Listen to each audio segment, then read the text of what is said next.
Assalamualaikum warahmatullahi wabarakatuh. Kembali lagi jumpa dengan saya Bung Warta. Ngopi bareng Bung Warta, bukan ngomong kosong. Sobat-sobatku semua di seluruh tanah air dari Sabang sampai Merauke. Entah dari mana ini muncul opininya, atau siapa yang melempar opini ini, siapa yang melempar wacana ini, tapi namanya juga opini atau wacana. Itu kan sebuah pendapat, artinya ya sah-sah saja, boleh-boleh saja siapapun berpendapat. Ini soal masa jabatan presiden. Masa jabatan presiden yang saat ini masa jabatan presiden itu masa jabatannya 5 tahun dan kemudian bisa dipilih lagi untuk satu masa jabatan berikutnya, artinya bisa 2 periode. Tapi ini muncul ada sebuah opini, entah siapa yang melempar, apa kepentingannya, namun opini ini muncul soal masa jabatan presiden yang bisa 3 periode. Jadi 3 periode. Tapi entah ini apa kepentingannya, masih belum terbaca juga ini. Namanya juga opini kan, sah-sah saja ada opini. Kalau merunut dari sejarah awal negara ini berdiri, kemudian ada Undang-Undang Dasar 1945. Waktu itu kan belum ada itu yang namanya amandemen itu belum ada, revisi-revisi itu belum ada. Masa jabatan presiden itu hanya disebutkan dia menjabat selama 5 tahun. Selama 5 tahun. Tapi memang tidak disebutkan dia untuk berapa kali bisa mencalonkan diri lagi gitu. Tidak disebutkan di situnya. Kemudian pada saat zaman Presiden Soekarno di tahun 1963 itu ada TAP MPRS nomor 3 tahun 1963 yang mengangkat Presiden Soekarno menjadi presiden seumur hidup. Wah, bukan 5 tahun lagi, malah seumur hidup itu. Ini ditetapkannya melalui TAP MPRS nomor 3 tahun 1963.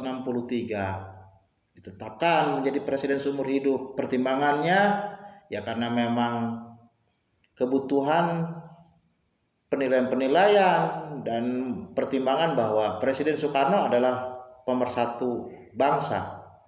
Maka ditetapkanlah Presiden Soekarno ini menjadi presiden seumur hidup di tahun 1963 oleh MPRS, Majelis Permusyawaratan Rakyat Sementara. Kepemimpinan berganti di negeri ini, kemudian kepemimpinan di bawah Presiden Soeharto yang semangat Orde Baru itu adalah kembali kepada Undang-Undang Dasar 1945. Artinya kembali lagi ke Undang-Undang Dasar 1945 bahwa masa jabatan presiden itu 5 tahun.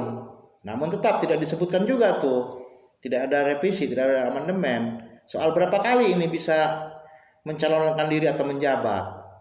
Sehingga Presiden Soeharto itu menjabat yang pertama tahun 71, karena tahun 68 sampai 69 sampai tahun 70 itu dia pejabat, posisinya pejabat presiden.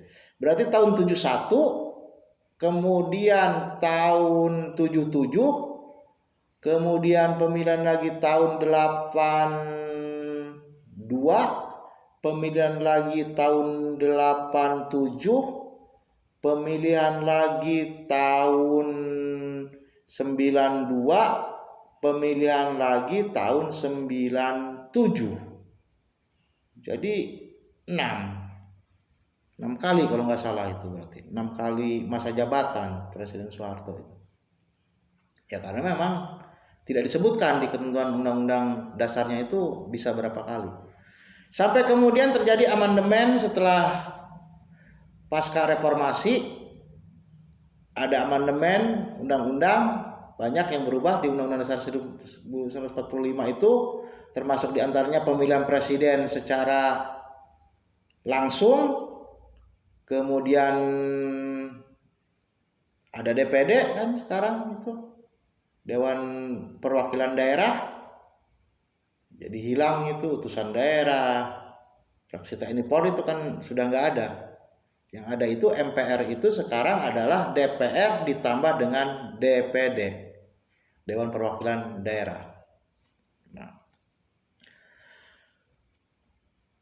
sekarang pertanyaannya, apa mungkin opini bahwa presiden bisa mencalonkan diri atau menjabat untuk 3 periode, apakah mungkin ini bisa goal atau bisa terlaksana?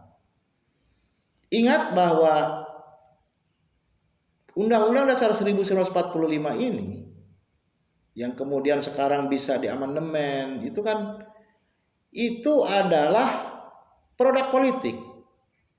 Artinya produk politik karena yang bisa melakukan perubahan terhadap Undang-Undang Dasar 1945 itu adalah MPR. MPR itu terdiri dari DPR ditambah dengan DPD. DPR itu ya sudah dipastikan mereka adalah partai-partai politik, dan DPD juga sekarang ini kan ya boleh partai politik itu ada di DPD, sehingga bisa dipastikan bahwa MPR ini diisi oleh orang-orang dari partai politik. Artinya ketika pertanyaannya adalah apa mungkin masa jabatan presiden ini kemudian bisa dirubah menjadi 3 periode, maka dipastikan bisa. Apakah bisa? Kalau yang dipertanyakan apakah bisa dirubah ini masa jabatan presiden ini kemudian bisa menjadi 3 periode? Tentu saja bisa, karena itu adalah produk politik. Amandemen Undang-Undang Dasar 1945 itu bisa dilakukan melalui sebuah proses politik di MPR. Maka tergantung sejauh mana partai-partai politik ini punya kepentingan terhadap perubahan menjadi 3 periode ini. Nah, kuncinya di situ. Partai-partai politik ini apa kepentingannya masing-masing partai ini terhadap perubahan menjadi 3 periode itu. Disitulah nanti partai politik ada yang pro dan ada yang kontra, itu biasa dalam sebuah dinamika politik. Artinya masa jabatan presiden menjadi 3 periode sangat memungkinkan bisa terjadi bila partai-partai politik secara mayoritas menghendakinya. Adapun terjadi dinamika pro kontra, tolak dulu kemudian terima, atau menerima dulu kemudian nolak, itu kan sudah biasa dalam dinamika sebuah politik. Dalam dinamika politik itu sudah biasa. Itu memang seninya politik. Tolak dulu kencang, kemudian nerima, atau berseteru politik dulu, kemudian akur lagi, atau pernah berseberangan, kemudian dirangkul menjadi malah masuk ke kabinet. Itu kan ya sudah biasa itu dalam politik. Jadi kesimpulannya untuk topik malam ini, apakah mungkin masa jabatan presiden menjadi 3 periode? Itu mungkin saja terjadi bila mayoritas DPRD plus DPD menghendaki adanya perubahan tersebut. Itu saja. Semoga semakin cerdas, semakin paham indahnya sebuah politik di negeri ini. Saya Bung Marta, kurang lebihnya saya mohon maaf. Mohon maaf juga bila ada yang tersinggung. Mohon maaf pula bila ada yang beda pendapat dengan apa yang menjadi buah pikiran Bung Marta. Sebab perbedaan itu adalah sebuah rahmat. Assalamualaikum warahmatullahi wabarakatuh.